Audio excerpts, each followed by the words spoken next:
कौशिक का धर्मव्याध के पास जाना। धर्मव्याध के द्वारा पतिव्रता से प्रेषित ज्ञान लेने पर कौशिक को आश्चर्य होना। धर्मव्याध के द्वारा वर्ण धर्म का वर्णन, जनक राज्य की प्रशंसा और शिष्टाचार का वर्णन। अध्याय 207। मार्कंडेय जी कहते हैं, युधिष्ठिर उस पतिव्रता देवी की कही हुई सारी बातों पर विचार करके कौशिक ब्राह्मण को बड़ा आश्चर्य हुआ। वह अपने को धिक्कारता हुआ अपराधी सा जान पड़ने लगा। फिर अपने धर्म की सूक्ष्म गति पर विचार करके वह मन ही मन सोचने लगा और बोला, मुझे उस सती के कथन पर श्रद्धा और विश्वास करना चाहिए था। अतः मैं अवश्य मिथिला जाऊंगा। कहते हैं वहां एक पुण्यात्मा धर्मज्ञ व्याध निवास करता है। मैं उस तपोधन व्याध से धर्म की बात पूछने के लिए आज ही उसके पास जाऊंगा। मन ही मन ऐसा निश्चय करके वह कौतूहलवश मिथिलापुरी की ओर चल दिया। पतिव्रता स्त्री बगुली पक्षी वाली घटना स्वयं जान गई थी और उसने धर्मानुकूल शुभ वचनों द्वारा उपदेश दिया था। इन कारणों से उसकी बातों पर कौशिक ब्राह्मण की बड़ी श्रद्धा हो गई थी। वह अनेकानेक जंगलों, गांवों तथा नगरों को पार करता हुआ राजा जनक के द्वारा सुरक्षित धर्म की मर्यादा से व्याप्त तथा यज्ञ संबंधी उत्सवों से सुशोभित सुंदर मिथिलापुरी में जा पहुंचा। बहुत से गोपुर, अट्टालिकाएं, महल और चहार दीवारियां उस नगर की शोभा बढ़ा रही थी। वह रमणीय पुरी बहुत से विमानों से युक्त थी तथा बहुत सी दुकानें उस पुरी का सौंदर्य बढ़ाती थी। सुंदर ढंग से बनाई हुई बड़ी बड़ी सड़कें शोभा पा रही थी। बहुसंख्यक घोड़े, रथ, हाथी और सैनिकों से संयुक्त मिथिलापुरी हृष्ट-पुष्ट मनुष्यों से भरी हुई थी।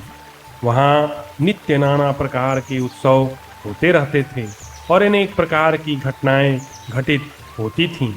ब्राह्मण ने उस पुरी में प्रवेश करके सब ओर घूम घाम कर उसे अच्छी तरह देखा। वहाँ उसने लोगों से धर्मव्याध का पता पूछा और ब्राह्मणों ने उसे उसका स्थान बता दिया। कौशिक ने वहाँ जाकर देखा कि तपस्वी धर्मव्याध कसाई खाने में बैठकर सूअर, भैंसे आदि पशुओं का मांस बेच रहा है। वहाँ ग्राहकों की भीड़ लगी हुई थी, इसलिए कौशिक एकांत में जाकर खड़ा हो गया। ब्राह्मण को आया हुआ जानकर व्याध सहसा शीघ्रता पूर्वक उठ खड़ा हुआ और उस स्थान पर आ गया जहां ब्राह्मण एकांत में खड़ा था। व्याध बोला, भगवान, मैं आपके चरणों में प्रणाम करता हूँ। द्विजश्रेष्ठ, आपका स्वागत है। मैं ही वह व्याध हूँ जिसकी खोज में आपने यहाँ तक आने का कष्ट किया है। आपका भला हो, आज्ञा दीजिए, मैं क्या सेवा करूं? उस पतिव्रता देवी ने जो आपसे यह कहकर भेजा है कि तुम मिथिलापुरी को जाओ, वह सब मैं जानता हूँ। आप जिस उद्देश्य से यहाँ पधारे हैं वह भी मुझे मालूम है। व्याध की बात सुनकर ब्राह्मण को बड़ा विस्मय हुआ। वह मन ही मन सोचने लगा, अरे यह दूसरा आश्चर्य दृष्टिगोचर वह है। इसके बाद व्याध ने कहा, भगवान, यह स्थान आपके ठहरने योग्य नहीं है। अनघ, यदि आपकी रुचि हो तो हम दोनों हमारे घर पर चलें। मार्कंडेय जी कहते हैं, युधिष्ठिर, यह सुनकर ब्राह्मण को बड़ा हर्ष हुआ। उसने व्याध से कहा, बहुत अच्छा, ऐसा ही करो। तब व्याध ब्राह्मण को आगे करके घर की ओर चला। व्याध का घर बहुत सुंदर था। वहां पहुंचकर उस व्याध ने ब्राह्मण को बैठने के लिए आसन दिया और अर्घ्य देकर उस श्रेष्ठ ब्राह्मण की आदर सहित पूजा की। सुखपूर्वक बैठ जाने पर ब्राह्मण ने व्याध से कहा, तात, यह मांस बेचने का काम निश्चय ही तुम्हारे योग्य नहीं है। मुझे तो तुम्हारे इस घोर कर्म से बहुत संताप हो रहा है। व्याध बोला, ब्राह्मण, यह काम मेरे बाप दादों के समय से होता चला आ रहा है। मेरे कुल के लिए जो उचित है वही धंधा मैंने भी अपनाया है। मैं अपने धर्म का ही पालन कर रहा हूँ। अतः आप कृपया मुझ पर क्रोध न करें। श्रेष्ठ, विधाता ने इस कुल में जन्म देकर मेरे लिए जो कार्य प्रस्तुत किया है उसका पालन करता हुआ मैं अपने बूढ़े माता पिता की बड़े यत्न से सेवा किया करता हूँ। व्याध बोला, सत्य बोलता हूँ, किसी की निंदा नहीं करता, अपनी शक्ति के अनुसार दान भी करता हूँ। देवताओं, अतिथियों और भरण पोषण के योग्य कुटुंबी जनों तथा सेवकों को भोजन देकर जो बचता है उसी से शरीर का निर्वाह कर लेता हूँ। श्रेष्ठ, किसी के दोष की चर्चा मैं नहीं करता और अपने से बलिष्ठ पुरुष की निंदा भी नहीं करता, क्योंकि पहले के किए हुए शुभाशुभ कर्मों का परिणाम स्वयं कर्ता को भोगना ही पड़ता है। कृषि, गोरक्षा, वाणिज्य, दंड नीति और त्रिविद्या, ऋक यजु शाम के अनुसार यज्ञ आदि का अनुष्ठान करना और कराना ये लोगों की जीविका के साधन हैं। इनसे ही लौकिक और पारलौकिक उन्नति संभव होती है। व्याध फिर बोला, शूद्र का कर्तव्य है सेवा कर्म, वैश्य का कार्य है खेती और युद्ध करना क्षत्रिय का कर्म माना गया है। ब्रह्मचर्य, तपस्या आदि, मंत्र जप, वेदाध्ययन तथा सत्य भाषण ये सब ब्राह्मण के पालन करने योग्य धर्म है।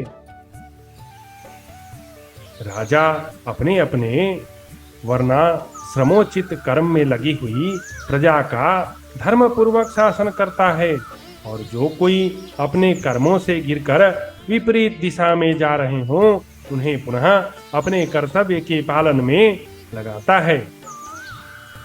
व्याध फिर बोला, इसलिए राजाओं से सदा डरते रहना चाहिए, क्योंकि वे प्रजा के स्वामी हैं।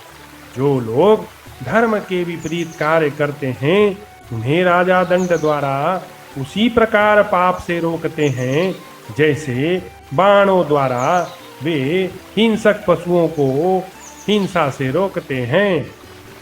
ब्रह्मर्षि, यह राजा जनक का नगर है। यहाँ कोई भी ऐसा नहीं है जो वर्ण धर्म के विरुद्ध आचरण करे। श्रेष्ठ, यहाँ चारों वर्णों के लोग अपना अपना कर्म किया करते हैं। हे राजा जनक, दुराचारी को वह अपना पुत्र ही क्यों न हो दंडनीय मानकर दंड देते ही हैं तथा किसी भी धर्मात्मा को कष्ट नहीं पहुंचने देता। विप्रवर राजा जनक ने सब और गुप्तचर लगा रखे हैं, तथा उनके द्वारा वे धर्मानुसार सब पर दृष्टि रखते हैं। संपत्ति का उपार्जन, राज्य की रक्षा तथा अपराधियों को दंड देना ये सब क्षत्रियों के कार्य हैं। व्याध फिर बोला, द्विजश्रेष्ठ, राजा लोग अपने धर्म का पालन करते हुए ही प्रचुर संपत्ति पाने की इच्छा रखते हैं, और राजा सभी वर्णों का रक्षक भी होता है। ब्राह्मण, मैं स्वयं किसी जीव की हिंसा कभी नहीं करता, सदा दूसरों के मारे हुए सुअर और भैंसों को बेचा करता हूँ। मैं स्वयं मांस कभी नहीं खाता। ऋतुकाल प्राप्त होने पर ही पत्नी समागम करता हूँ। द्विज प्रवर, मैं दिन में सदा ही उपवास और केवल रात में भोजन कर लेता हूँ। शील से रहित पुरुष भी कभी शीलवान हो जाता है। प्राणियों की हिंसा में अनुरक्ता मनुष्य फिर भी धर्मात्मा हो जाता है। राजाओं के व्यभिचार दोष से धर्म अत्यंत संकीर्ण हो जाता है और अधर्म बढ़ जाता है। इससे प्रजा में वर्ण संकरता आ जाती है। श्रेष्ठ, उस दशा में भयंकर आकृति वाले, बौने, कुबड़े, मोटे मस्तक वाले नपुंसक, अंधे, बहरे और अधिक ऊंचे नेत्रों वाले मनुष्य उत्पन्न होते हैं। राजाओं के अधर्म परायण होने से प्रजा की सदा अवनति होती है। हमारे ये राजा जनक समस्त प्रजा को धर्मपूर्ण दृष्टि से देखते हैं। नरश्रेष्ठ, राजा जनक सदा सुधर्म में तत्पर रहने वाली संपूर्ण प्रजा पर अनुग्रह रखते हुए उसका पिता की भांति पालन किया करते हैं। जो लोग मेरी प्रशंसा करते हैं और जो निंदा करते हैं, उन सब को अपने सद्व्यवहार से संतुष्ट रखता हूँ। जो राजा अपने धर्म का पालन करते हुए जीवन निर्वाह करते हैं, धर्म में ही संयुक्त रहते हैं, किसी दूसरे की कोई वस्तु अपने उपयोग में नहीं लाते, सदा अपनी इंद्रियों पर संयम रखते हैं, वे ही उन्नतिशील होते हैं। व्याध बोला, द्विजश्रेष्ठ, अपनी शक्ति के अनुसार सदा दूसरों को अन्न देना, दूसरों के अपराध तथा शीत उष्ण आदि द्वंद्वों को सहन करना, सदा धर्म में दृढ़ता पूर्वक लगे रहना तथा संपूर्ण प्राणियों में भी सभी पूजनीय पुरुषों का यथा योग्य पूजन करना, ये मनुष्य के सद्गुण। पुरुष में स्वार्थ त्याग के बिना नहीं रह पाते। झूठ बोलना छोड़ दें, बिना कहे ही दूसरों का प्रिय करें, काम क्रोध तथा द्वेष से भी कभी धर्म का परित्याग न करें। द्विजश्रेष्ठ, प्रिय वस्तु की प्राप्ति होने पर हर्ष से फूल न उठें। अपने मन के विपरीत कोई बात हो जाए तो दुख न माने, चिंतित न हो। अर्थ संकट आ जाए तो भी मोह के वशित भूत हो, घबराए नहीं और किसी भी अवस्था में अपना धर्म न छोड़ें। यदि भूल से कभी कोई निंदित कर्म बन जाए तो फिर दोबारा वैसा काम न करें। अपने मन और बुद्धि से विचार करने पर जो कल्याणकारी प्रतीत हो उसी कार्य में अपने को लगावें। यदि कोई अपने साथ बुरा बर्ताव करे तो स्वयं भी बदलने में उसके साथ बुराई न करें। सबके साथ सदा सद्व्यवहार ही करें। जो पापी दूसरों का अहित करना चाहता है वह स्वयं ही नष्ट हो जाता है। व्याध बोला, द्विजश्रेष्ठ, यह दूसरों का अहित करना तो दुराचारी की भांति दुर्व्यसनों में आसक्त हुए पापी पुरुषों का ही कार्य है। धर्म कोई चीज नहीं है। ऐसा मानकर जो शुद्ध आचार विचार वाले श्रेष्ठ पुरुषों की हंसी उड़ाते हैं, वे धर्म पर अश्रद्धा रखने वाले पुरुष निश्चय ही नष्ट हो जाते हैं। पापी मनुष्य लुहार की भांति, लुहार की बड़ी धोकनी के समान सदा ऊपर से फूले हुए दिखाई देते हैं, परंतु वास्तव में तो वे सारे ही होते हैं। द्विजश्रेष्ठ, उत्तम पुरुष सर्वत्र विनयशील होता है। अहंकारी मूढ़ मनुष्य की सोची हुई प्रत्येक बात निसार होती है। जैसे सूर्य दिन के रूप को प्रकट कर देता है, उसी प्रकार मूर्खों की अंतरात्मा ही उनके यथार्थ स्वरूप का दर्शन करा देती है। व्याध फिर बोला, द्विजश्रेष्ठ, मूर्ख मनुष्य केवल अपनी प्रशंसा के बल से जगत में प्रतिष्ठा नहीं पाता है। विद्वान पुरुष कांतिहीन हो तो भी संसार में उसकी ख्याति बढ़ जाती है। किसी दूसरे की निंदा न करें, अपनी मान प्रतिष्ठा की प्रशंसा न करें। कोई भी गुणवान पुरुष पर निंदा और आत्म प्रशंसा का त्याग किए बिना इस भूमंडल में सम्मानित हुआ हो, यह नहीं देखा जाता। जो मनुष्य पाप कर्म बन जाने पर सच्चे हृदय से पश्चाताप करता है, वह उस पाप से छूट जाता है तथा फिर कभी ऐसा कर्म न करूंगा, ऐसा दृढ़ निश्चय कर लेने पर वह भविष्य में होने वाले दूसरे पापों से भी बच जाता है। व्याध फिर बोला, विप्रवर, शास्त्र विहित जब तप यज्ञ दान आदि किसी भी कर्म का निष्काम भाव से आचरण करने पर पाप से छुटकारा मिल जाता है। ब्राह्मण धर्म के विषय में ऐसी श्रुति देखी जाती है।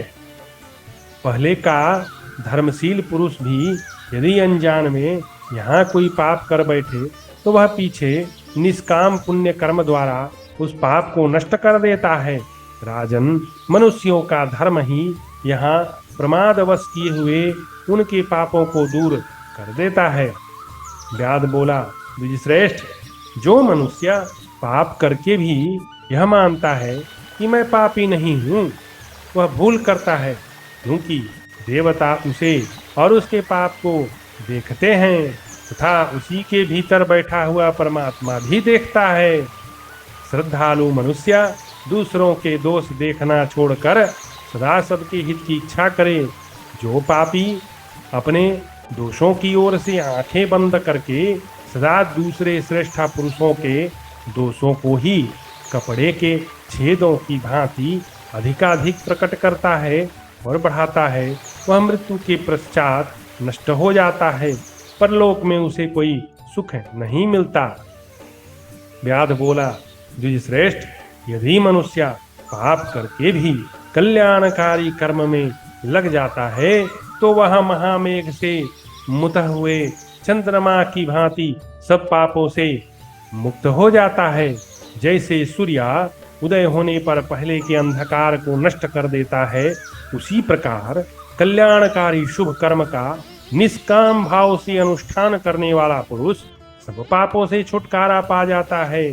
विप्रवर, लोभ को ही पापों का घर समझो। जिन्होंने अधिकतर शास्त्रों का श्रवण नहीं किया है, वे लोभी मनुष्य ही पाप करने का विचार रखते हैं। तिनके से ढके हुए कुएं की भांति धर्म की आड़ में कितने ही अधर्म चल रहे हैं। धर्मात्मा के वश में रहने वाले इन अधार्मिक मनुष्यों में इंद्रिय संयम, पवित्रता और धर्म संबंधी चर्चा आदि सभी गुण तो होते हैं, परंतु उनमें शिष्टाचार, श्रेष्ठ पुरुषों का सा आचार व्यवहार अत्यंत दुर्लभ है। मार्कंडेय जी कहते हैं, युधिष्ठिर, तदनंतर परम बुद्धिमान कौशिक ने धर्मव्याध से पूछा। कौशिक बोले, नरश्रेष्ठ, धर्मव्याध, मुझे शिष्टाचार का ज्ञान कैसे होगा? धर्मात्माओं में श्रेष्ठ महामते व्याध, तुम्हारा भला हो। मैं ये सब बातें तुमसे सुनना चाहता हूँ, अतः यथार्थ रूप से इनका वर्णन करो। व्याध बोला, द्विजश्रेष्ठ, यज्ञ दान, तपस्या, वेदों का स्वाध्याय, सत्य भाषण, ये 5 पवित्र वस्तुएं शिष्ट पुरुषों के आचार व्यवहार में सदा देखी गई हैं। जो काम, क्रोध, लोभ, दंभ और कुटिलता को वश में करके केवल धर्म को ही अपनाकर संतुष्ट रहता है, वे शिष्ट कहलाते हैं और उन्हीं का शिष्ट पुरुष आदर भी करते हैं। वे निरंतर यज्ञ और स्वाध्याय में लगे रहते हैं। उनमें स्वेच्छाचार नहीं होता। सदाचार का पालन शिष्ट पुरुषों का दूसरा लक्षण है। ब्राह्मण शिष्टाचारी पुरुषों में गुरु की सेवा, सत्य भाषण, क्रोध का अभाव तथा दान, ये 4 सद्गुण सदा रहते हैं। मनुष्य शिष्ट पुरुषों के उपयुक्त आचार में मन को सब प्रकार से स्थापित करके जिस उत्तम स्थिति को प्राप्त करता है, उसकी उपलब्धि और किसी प्रकार से नहीं हो सकती। वेद का सार क्या है? वेद का सार है सत्य। और सत्य का सार क्या है? सत्य का सार है इंद्रिय संयम। और इंद्रिय संयम का सार क्या है? इंद्रिय संयम का सार है त्याग करना। यह त्याग शिष्ट पुरुषों के आचरण में सदा विद्यमान रहता है। व्याध बोला, द्विजश्रेष्ठ, जो मनुष्य बुद्धि मोह से युक्त होकर धर्म में दोष देखते हैं, वे स्वयं तो कुमार्गगामी होते ही हैं, उनके पीछे चलने वाला मनुष्य भी कष्ट ही पाता है।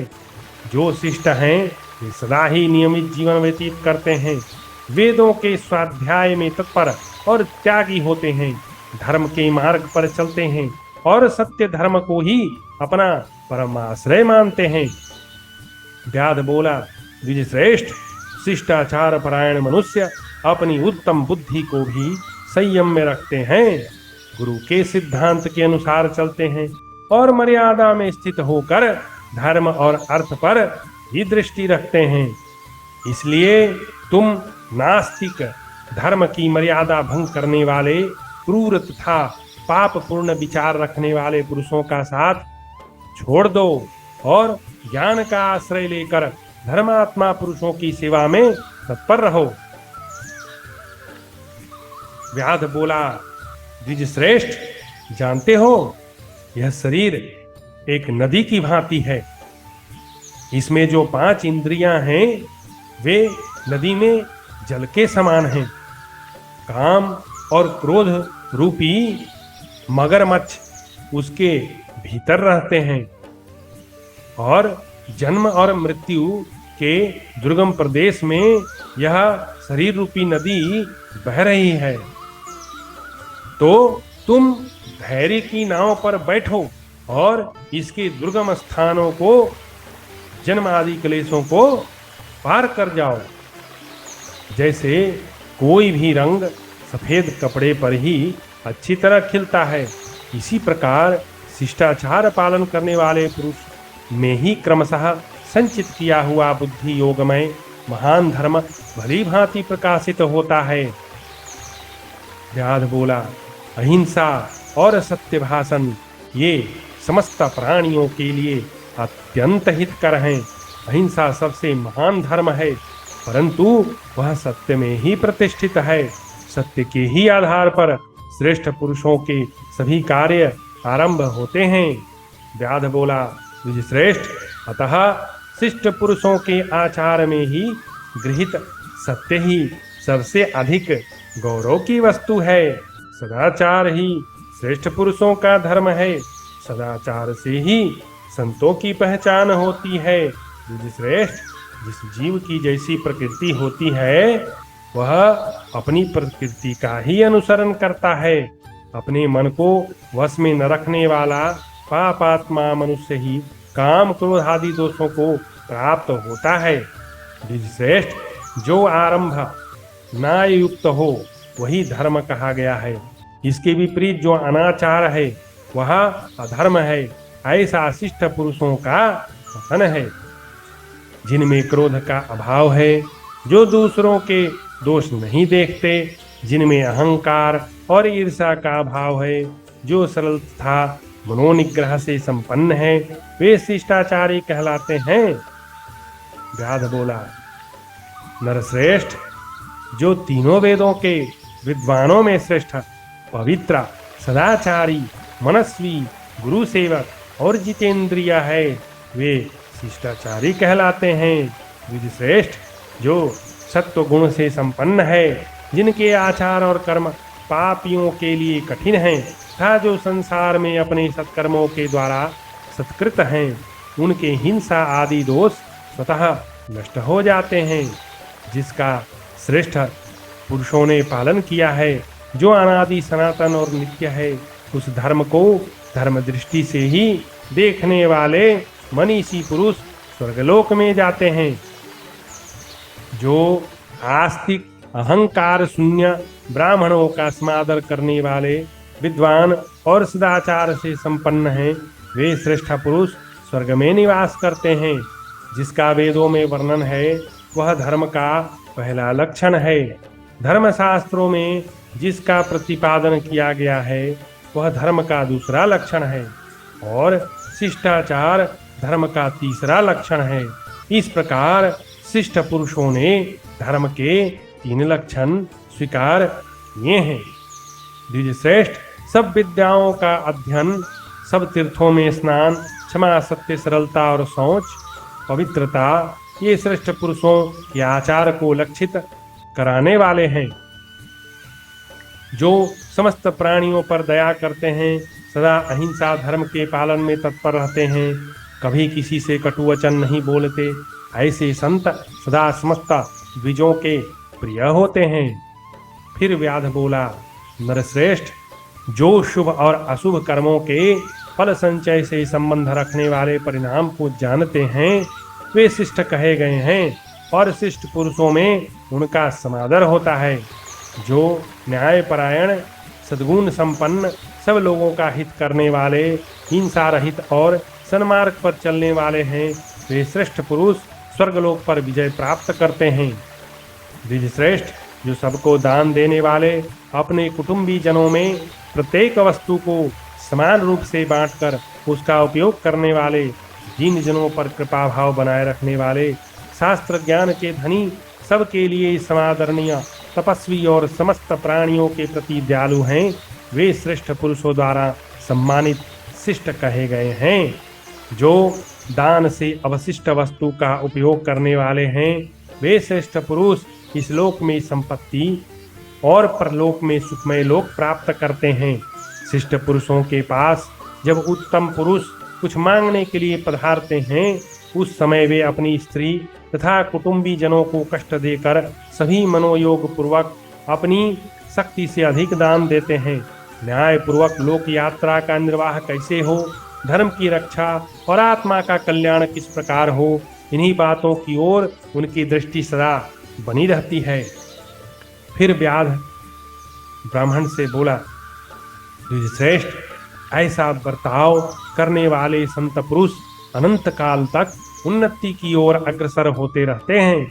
जो अहिंसा, सत्य भाषण, कोमलता, सरलता, अद्रोह, अहंकार का त्याग, लज्जा, क्षमा, शम, दम, इन गुणों से युक्त बुद्धिमान, धैर्यवान, समस्त प्राणियों पर अनुग्रह करने वाले तथा राग द्वेष से रहित हैं, वे संत संपूर्ण लोकों के लिए प्रमाणभूत हैं।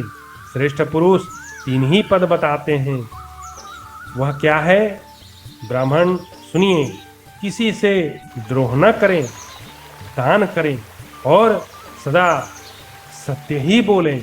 यह श्रेष्ठ पुरुषों का सर्वोत्तम व्रत है। किसी से द्रोह न करें, दान करें और सदा सत्य ही बोलें। जो सर्वत्र दया करते हैं, जिनके हृदय में करुणा की अनुभूति होती है, वे श्रेष्ठ पुरुष इस लोक में अत्यंत संतुष्ट रहकर धर्म के उत्तम पथ पर चलते हैं। जिन्होंने धर्म को अपनाए रखने का दृढ़ निश्चय कर लिया है, वे ही महात्मा सदाचारी हैं। द्विजश्रेष्ठ, दोष दृष्टि का अभाव, क्षमा, शांति, संतोष, प्रिय भाषण और काम क्रोध का त्याग, शिष्टाचार का सेवन और शास्त्र के अनुकूल कर्म करना, यह श्रेष्ठ पुरुषों का अति उत्तम मार्ग है।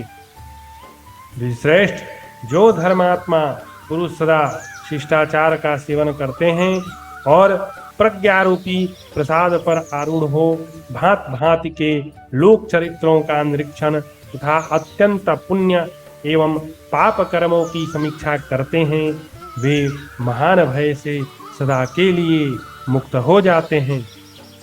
ब्राह्मण विप्रवर, इस प्रकार शिष्टाचार के गुणों के संबंध में मैंने जैसा जाना और सुना है, वह सब आपसे कह सुनाया। अब और क्या जानना है, बताइए। इस प्रकार श्री महाभारत वन पर्व के अंतर्गत मार्कंडेय पर्व में ब्राह्मण व्याध संवाद विषयक 207वां अध्याय पूरा हुआ।